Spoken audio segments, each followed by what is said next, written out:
नमस्कार, माझं नाव श्वेता. मी 2 गोंडस मुलांची आई आणि एक लाडावलेली बायको. तर हे कॅट बिहेवियर मला खरंच कळत नाही. ह्या पिल्लाला का पीठ मळायचं असतं दिवस-रात्र? इथे का मळतोस? येऊन मला मदत कर यार किचनमध्ये तू. तर आपल्या घराच्या बाहेर आहे ना 3 पिल्लू होते.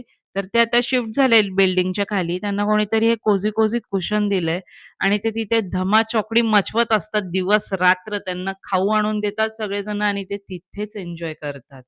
आणि हे वाटण याचा व्हिडिओ मी ऑलरेडी दाखवलेला आहे. तर ज्यांनी कोणी नाही पाहिलाय ते प्लीज जाऊन बघा आणि हे वाटण तुमच्या मुलांच्या आहारामध्ये तुम्ही नक्की ॲड करा. आणि आज आपण बनवणार आहोत आपल्या मुलांसाठी red I been khichdi. Strong bones आणि शार्प माइंड. तर ह्या लाईनमध्येच तुम्हाला कळालं असेल या खिचडीचं महत्त्व. तर सिंपल रेसिपी आहे. वाटण घ्यायचंय, हिंगाचा तडका द्यायचा आहे, जिरं, मोहरी आणि त्या वाटणामध्ये ऑलरेडी सगळं आहे. त्यामुळे दुसरं काही टाकायची गरज नाही. रात्रभर भिजवलेली चवळी आणि तांदूळ अशी शिट्टी काढून घ्यायची एकत्र आणि ते तुम्हाला कोणाला स्मॅश हवं तर स्मॅश करू शकतात, नाही तर तुम्ही असंच द्या.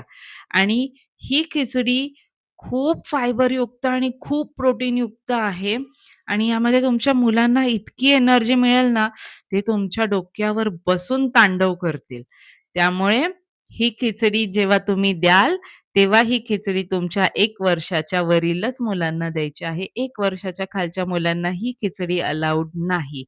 कारण यामध्ये ना कॉम्प्लेक्स कार्ब्स आहेत. कॉम्प्लेक्स कार्ब्स म्हणजे नाही का ते पचायला थोडेसे हळू-हळू पचतात आणि एनर्जी भरपूर देतात, पण पचायला थोडेसे हेवी असतात. त्यामुळे हे 1 वर्षाच्या पुढच्या बाळांना असते तुमच्या. तर ही खिचडी ना तुम्ही ट्राय करा तुमच्या मुलांसाठी. खूप यम्मी लागते आणि तुम्ही जे लोकं जिमला जातात, डाएट वगैरे करतात ना, त्यांच्यासाठी तर खूप छान आहे ही खिचडी. यामध्ये तुम्हाला खूप एनर्जी मिळेल, तुम्हाला भूक पण लवकर लागणार नाही. त्यामुळे ही खिचडी तुम्ही ट्राय करा.